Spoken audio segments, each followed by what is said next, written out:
إنه لقرآن كريم في كتاب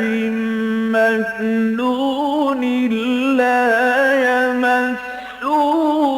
إلا المطهرون تنزيل من رب العالمين.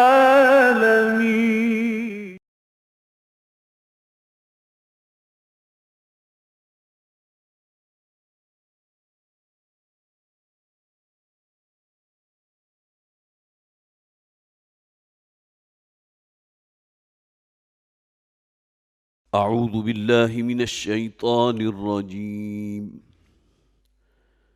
بسم الله الرحمن الرحيم. مثل الذين حملوا التوراة ثم لم يحملوها كمثل الحمار يحمل أسفاراً. بئس مثل القوم الذين كذبوا بآيات الله والله لا يهدي القوم الظالمين. قل يا أيها الذين هادوا إن زعمتم أنكم أولياء لله من دون الناس فتمنوا الموت إن كنتم صادقين ولا يتمنونه أبدا بما قدمت أيديهم والله عليم بالظالمين.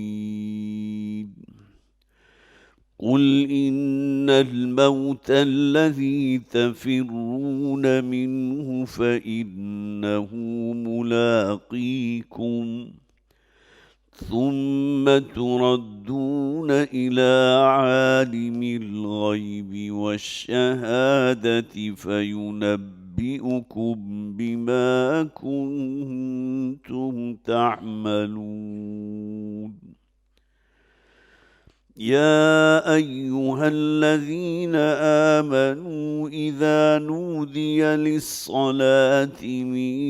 يوم الجمعة فاسعوا إلى ذكر الله وذروا البيع ذلكم خير لكم إن كنتم تعلمون.